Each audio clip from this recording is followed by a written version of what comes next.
And next up, we have Andre. He's a Senior Director of Cloud Operations and Services at OneSpan. He's going to join us in a Q&A session, also hosted by Jonah. So make sure to get involved in our Slack community to ask any questions yourself. Hello, Andre. Thank you very much for joining us today. I know that we've spoken quite a bit about your role at OneSpan. Could you tell us a little bit about your background and yourself, please? Yeah, thanks for having me. It's a pleasure to be talking to you again. Hopefully we can drive some value from this quick discussion. I've basically been working in technology for about 20 some odd years. Pretty much my whole career has been built around building software and data centers, and mainly focused on infrastructure technology. However, for the last 12 years, I've been focused on building high available SaaS cloud offerings or solutions. Started off in the hosted IVR world, working with large banks and building high availability systems around voice IVR and highly secure IVR systems. And then about 7-8 years ago, I moved over into commerce, which is another type of high availability, and working with some massive loads with regards to some really high yield customers globally, some pretty big names, and building highly scalable and customizable solutions for them. And then about 2 years ago, I made the jump into OneSpan, which is more focused in and around two main pillars: security products, mainly through tokenization and risk analytics and some banking onboarding customer journey type products that are highly secure. And on the other side, digital signing, which is really, really important now, with majority of the people in banking working from home and getting these contracts signed, and e-signatures taking on taking on more and more space within these environments. So that's pretty much where I am right now, focusing on highly scalable signing solutions and security solutions for OneSpan. Yeah. Okay, great. And I know we discussed, and I was pretty interested in your team structure and evolution. Could you talk to us a little bit about like how you structured it and why you made some of those decisions? Yeah, when I started here about two years ago, maybe a little bit more now, there was a foundational, the idea behind signature and security. These are mainly used to be on-prem products that were sort of cloudified and brought into the cloud, mainly being run out of some hyperscalers. And essentially, as we know, when we bring on-prem products into cloud, they're not fit for cloud, so they're not cloud native per se. You do as much as you can to make them as functional as possible. So what we decided early on is to expand the scope of the cloud operations team, who are sustaining production, building out production, monitoring production, taking actions on production, and bolt on or create a DevOps structure that will come and supplement, and assist. That was the initial thought process around that, and it's evolved over time. So we've pretty much structured my organization into two axes, right? But with one common philosophy, which is we build self-services that allow the consumption of cloud resources via blueprint and by repeatable infrastructure as code.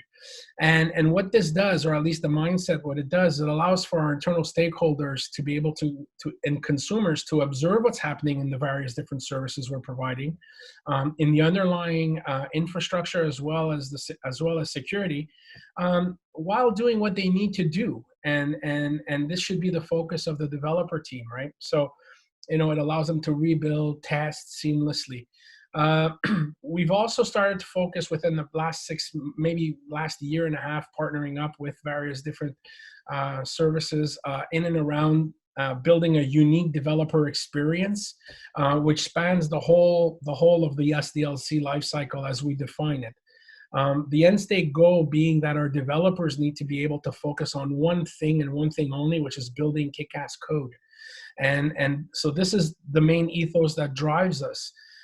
In order to meet those objectives, as I mentioned before, we have a DevOps team that ideates, builds, delivers secure consumable services in conjunction with the enterprise platform architects, in conjunctions with our security architects. And then we have a cloud operations team that supports, manages, maintains those services, whether they be for internal, whether they be for external to R&D, or whether they be operational nature, thus, facing the outside world. The idea of building a shared ownership model is key, I believe, one of the foundational keys of our success, and in our ability to drive this developer experience, and at the end of the day, drive uptime, availability, feature rollout for our end state customers, mainly banks and financial. It's pretty ambitious to like build that whole self-service portal and self-service experience. I mean, to me, that seems like something that is like a difficult task to do, but also something that the community would likely benefit from at some point. So, I mean, it'd be great to see if you could potentially contribute that back to the community or have other people use it. I mean, it's seems like a very valid, challenge. Yeah, and this is the great thing behind the openness of the various different platforms we work with, the plug and play nature of them, and also the fact that we can expand or customize, wrappers or even build bolt-on services to or extend some of the services we offer through the open platforms we choose to use. So this is definitely, when we look at self-service UI, which is the core, our core delivery mechanism, it's being rolled out to various different groups in the organization. So it's pretty interesting to see how we can lift and shift and plug and play, independent of the end state where we're building out, whether it be a hyperscaler, whether it be potentially a private cloud, or even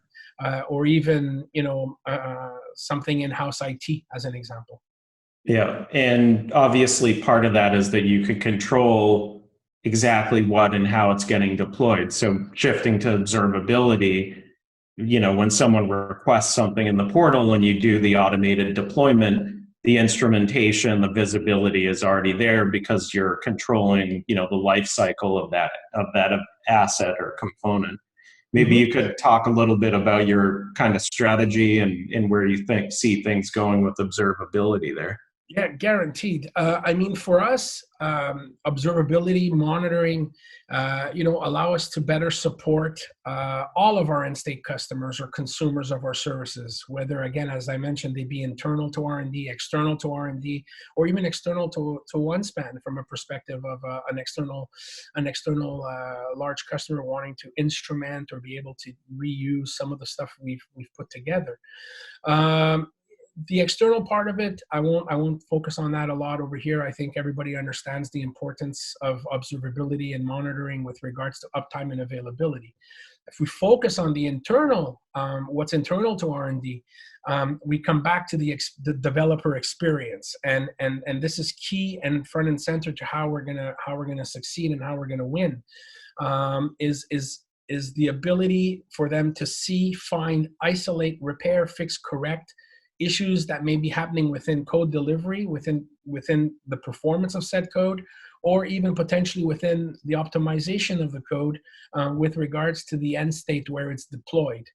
Now we start talking about things like seamless alerting, reporting into things like Slack or into Confluence, or populating user stories or user guides within Slack, or within Confluence, and providing, not having eyes on something 24/7 when you're running performance tests, but being able to pull out next day reports that facilitate the enterprise architect or the developer's ability to see what happened during that 8-hour performance run, rather than going through hundreds of thousands of lines of error codes.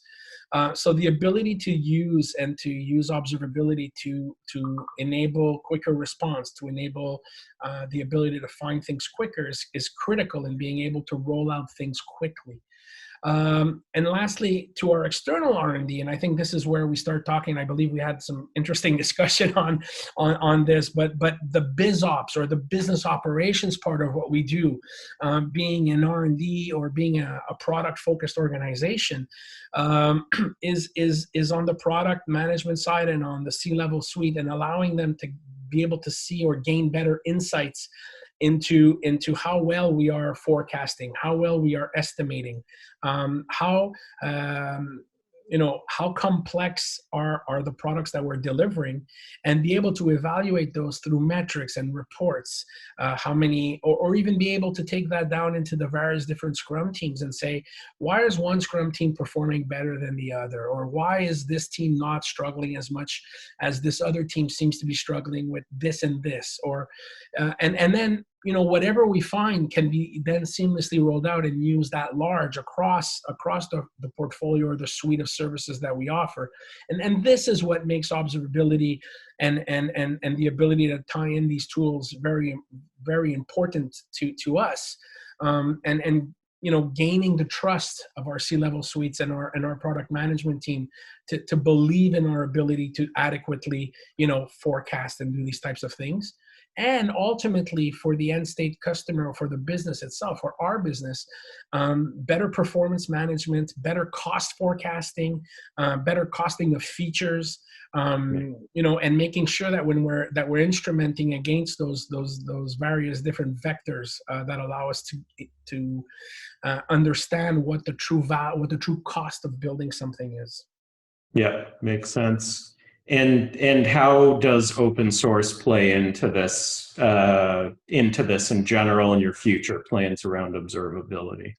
So this is, I come from I've been around a long time, and I remember days where you used to buy into things that required you to instrument your stuff to work with their stuff. And this has always been sort of a very interesting thing, where we would spend a ton of time integrating into a tool, which would then remove our flexibility or our ability to move away, or to lift and shift, or to migrate away from. And this made us, in the past, we made decisions that you were sort of damned if you do, damned if you don't. You're stuck with it. And what I like about, and what we're seeing now with this whole open source play, which is fantastic, which we're seeing evolve, is the fact that, you can reuse ideas that are out there in the open source community. You can take them and bolt them on, or you can move them, or you can unbolt and rebolt, or you can even create your own and then make it available to community. So I like the idea of not being bound to a specific vendor, but being bound to an open source backend technology. I like the plug and play approach to observability. I like the play that's being done throughout some of the vendors, of using open source technology to build products on top of it. And again, a lot of these companies, and I mean, we're definitely, we are a Logz.io customer, but the idea behind it, and what attracted me, was the fact that, we can do things with it that may not be necessarily in the function. However, whereas Logz.io benefits from open source, the community, what you guys sell is a service, right? And this is what we're trying to do, which is forget about what's behind it. This will always be there. It'll always work, and we can pick and choose the best of the best. However, what we deliver, and this is what we deliver internally to our teams, is the best user experience possible in order to get to the outcomes as quickly as possible, in order to resolve things quicker. And this is what I like about this whole open source play, and where it brings us. And lastly, on that topic, it allows us to build based on our use cases. And if somebody else has been there and done that, then we can utilize it. Or, and lastly, it allows us to future-proof what we build and maintain, and ultimately deliver to our stakeholders. So the future-proofing and this idea of not carrying legacy, or not having to carry stuff forward needlessly, is what makes it really interesting to us, and part of of what we do day to day and month over month with regards to delivery. Yeah, great. Makes a lot of sense. And that business alignment is key. It's definitely one of the things that observability is focused on solving. So I did want to thank you very much for talking to the audience and appreciate your time, Andre. And hopefully people will come away with a better understanding of what you're doing and the organization is doing. And yeah, definitely look forward to hearing some of your insights on the Slack discussion going on as well. So thanks again, Andre. Thank you very much for having me. It's been a true pleasure, and I will be on the Slack channel if anybody wants to talk BizOps. Thank you very much. Thanks. Thank you, Andre. I thought those are some really practical insights on how to implement open source and observability at scale.